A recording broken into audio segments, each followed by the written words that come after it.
Ladies and gentlemen, welcome back to another fabulous Friday rambling.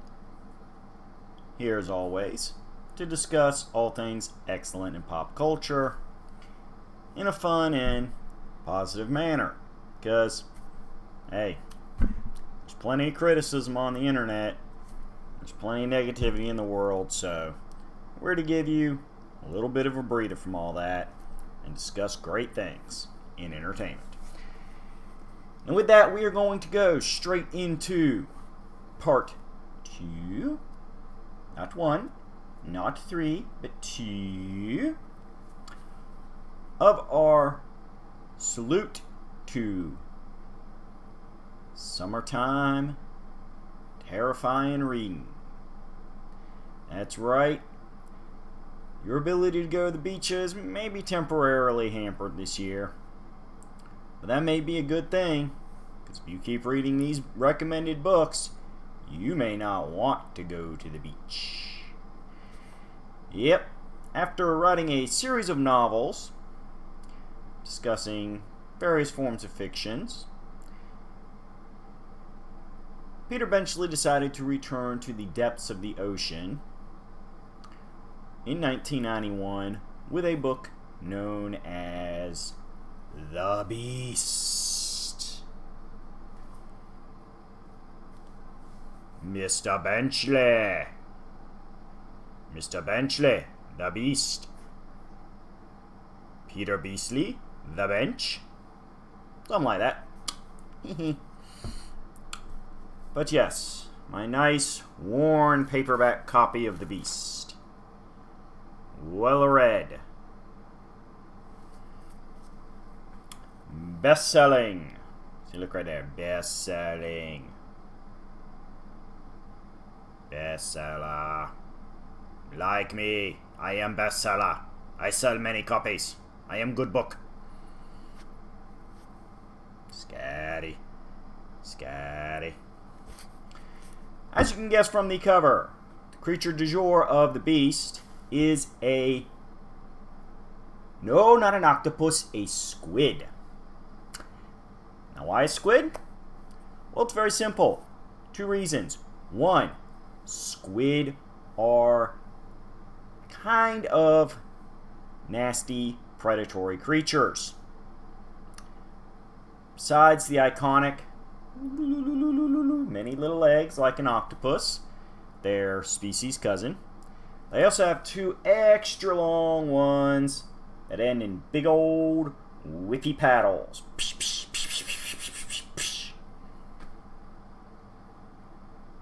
More importantly, their tentacles have, right in the middle of them, hooks.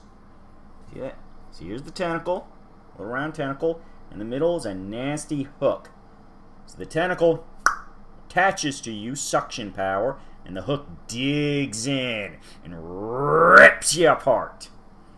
When you got that going on dozens and dozens of times, that is going to take down anything and anybody. For those of you who are not super familiar with marine biology, the big thing about squid is that they also have a more elongated, torpedo-shaped body, and therefore are more prone to moving quickly in the open water, whereas octopi tend to be kind of bottom crawlers. All in all, this makes the squid definitely a nasty customer if it decides it wants you out of its face in a violent manner.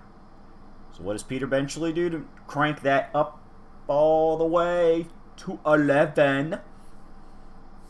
11. Not 2, 11. Simple. He digs into the most ancient of myths. Just like the Greeks feared the Kraken, Peter Benchley made early 90s readers fear the very real giant squid that the Kraken myth was based on. That is true, folks. Giant squid exist. Now, in the real world, they don't really bother boaters because they live way down deep in the ocean, way down deep. But this is fiction. We're allowed to tweak animal behavior a little bit, especially for the sake of suspense and terror.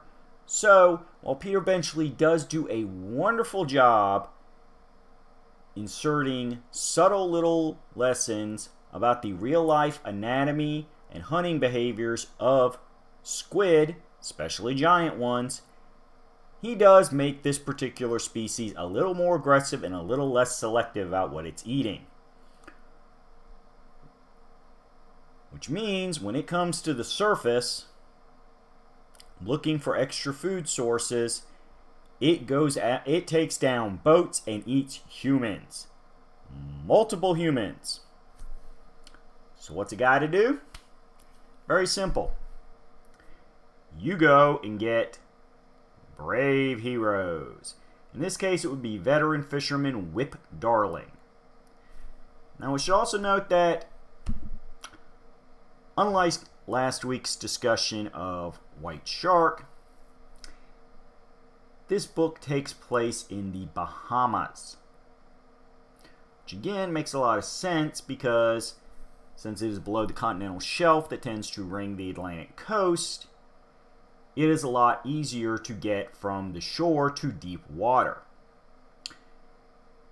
That is one of the things about the Atlantic coastline in America that can have an impact on marine biology is we have that nice continental shelf where the water stays relatively shallow for a little bit, whereas you go below it into the Bahamas or out on the west coast in the Pacific, and it's more like here's land and then boom.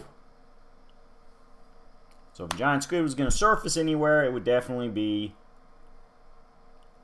the Bahamas, as opposed to up in New England, where some of Peter Benchley's other books have taken place. So, veteran fisherman Whip Darling is one of the first people in his small community in the Bahamas to piece together that these boat wrecks, that yes, are a little bit fatal for a few humans, including some people in a nice little rubber raft that, yeah, them hooks and tentacles made quick work of that rubber raft, let me tell you. His experience managed to piece together that they are dealing with a squid. He finds a few hooks, he recognizes them for what they are, although even he admits he's never dealt with a squid with hooks that big. However, as in typical fashion, he is not immediately believed, and he is not immediately tasked with hunting and killing the creature, which frankly put, he's not all that interested in the beginning. He recognizes the inherent danger of hunting a creature like this, and initially does not want anything to do with it. However, pressure from marine biologist Talley, Talley, and the mayor to get rid of this thing, that is, killing off fishermen and certainly going to scare away what tourists do come to the community. Whip Darling is eventually not so much convinced but blackmailed into taking the job to hunt the creature down once and for all. And that is your spoiler-free plot review. So, why is it a recommended read? Well, as I said before, Peter Benchley, when he is writing books about the ocean life, he, being a big fan of the ocean and the creatures in it himself, does put in lots of real-world science and does try to present his creatures in a manner in which they are shown to be not evil in the sense that human villains are in a lot of works, but creatures of circumstance. Yeah? The squid and the beast, its food sources were drying up. Its standard predator wasn't around due to human overfishing of various creatures in the ocean, it merely started going after a food source. It doesn't know what a human being is. It doesn't know humans do bad things to the environment. It simply works on a primitive primal level. It hunts, it eats, and it attacks things that attack it. This is a bit of a difference from the previous novel we discussed, White Shark, and it is one of the reasons I wanted to discuss that one first. White Shark is a very sci-fi embedded Peter Benchley novel, and although there is discussion of real-world marine biology, specifically the seals that play a part as supporting good guys, the being itself is a creation of man, has a mostly human brain, as it did start as a human, and therefore does have a little bit of that human evil behind its actions. It enjoys killing for the sake of killing. This is definitely a marked contrast from the squid and the beast, and the shark from Jaws, which we will be discussing in very much detail in our next episode that you will see 7 days after this episode. Because how else would we finish off a Peter Benchley trilogy? Spoilers! But yes, that is one of the things that I wanted to lay out White Shark first.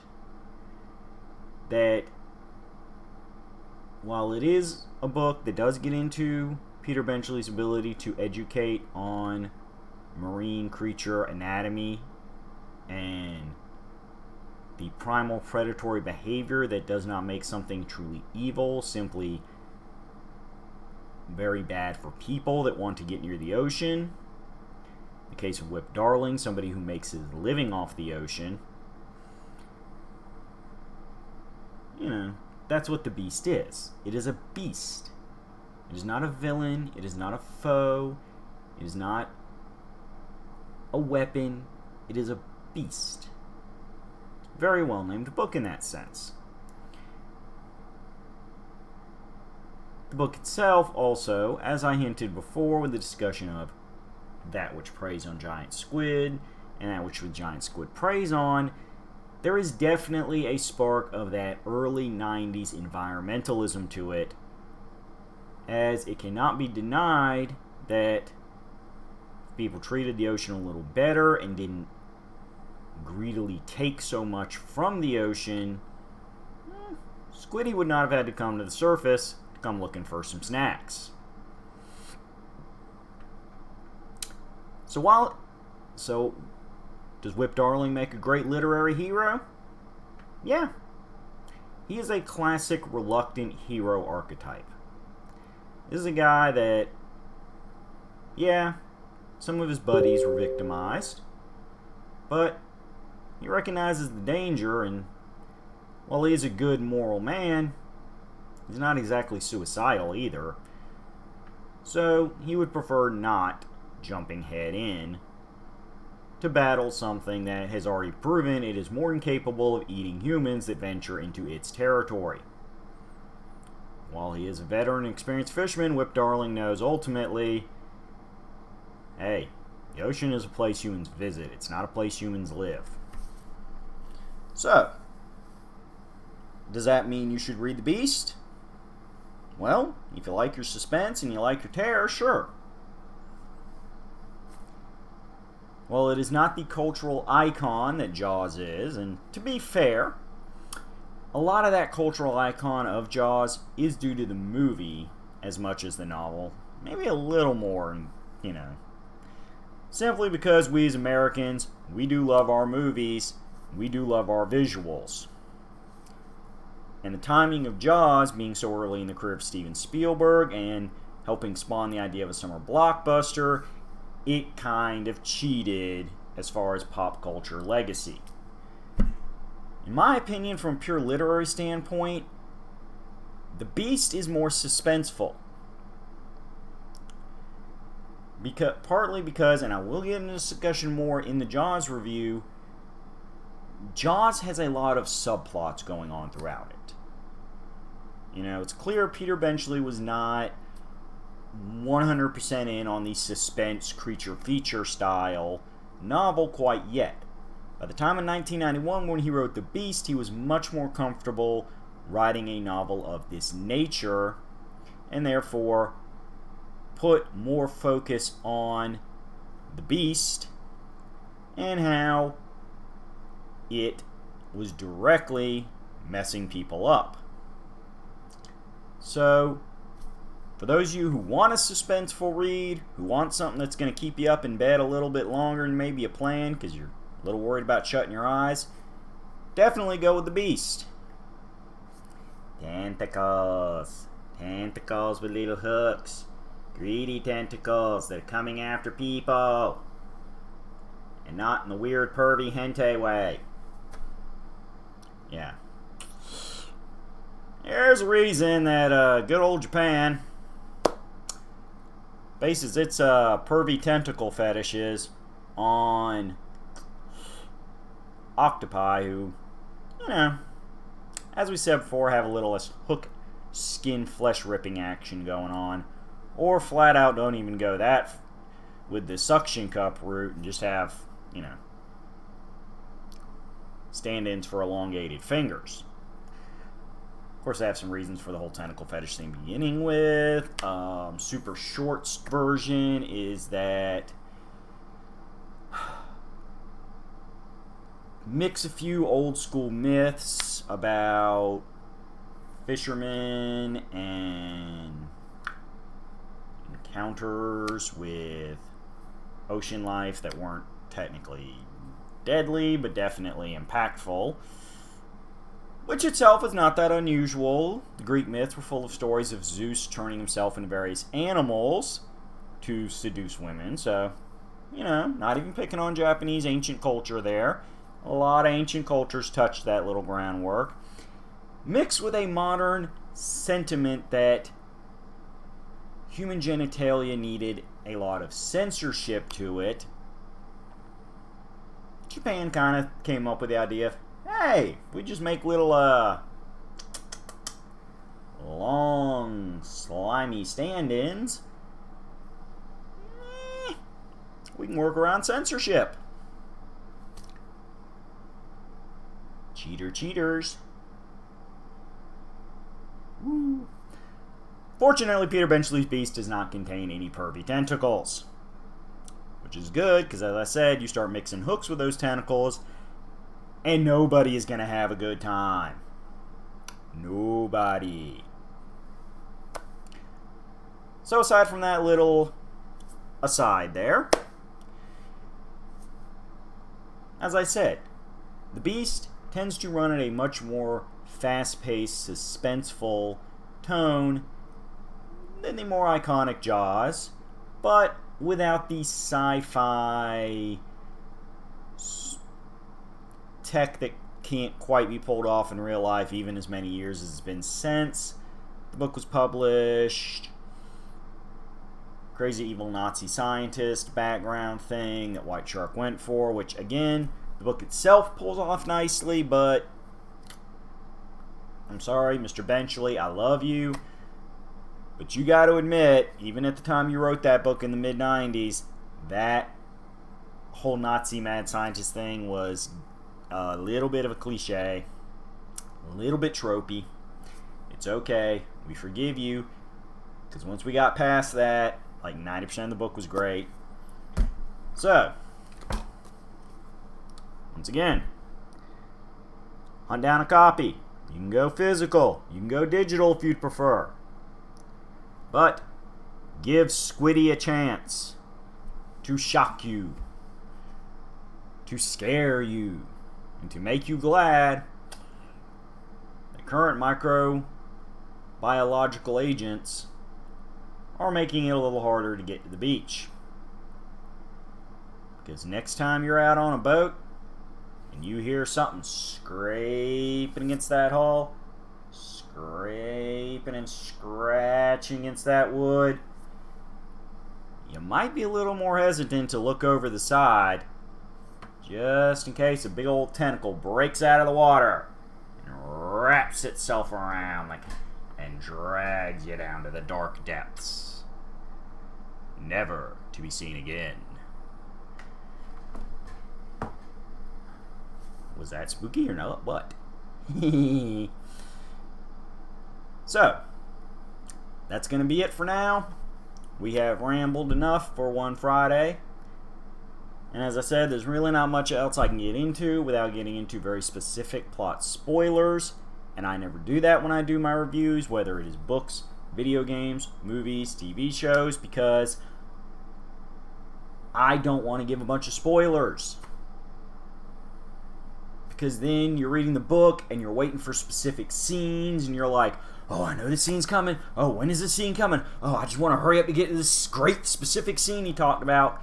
No, I want you appreciating every little bit of the book because you're not looking for something you've already been told to look for. That's the best way to read. Appreciating everything on its own merit and then deciding for yourself afterwards what the best scene is. At least in my humble opinion, and since this is my rambling, my opinion will be stated. Gotta fix that post-squid attack camera angle here. So, find it, read it, fear the tentacles, and come back in 7 when we finish it off with the Hall of Famer, the icon, one of the most famous books of modern American literature. The book that launched a billion cheap knockoff movies that still continue to this day. Yep, you're ending your summer with Jaws. But until Jaws, spend 7 days reading The Beast as a warm-up. Because it's goodness too. And when it's all said and done, hey, do what I've done several times in my life. Enjoy some fried calamari to show that squid who's who.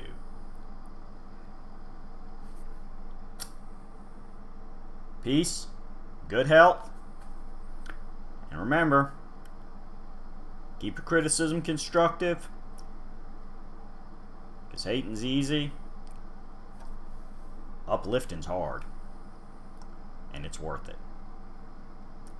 Later, taters.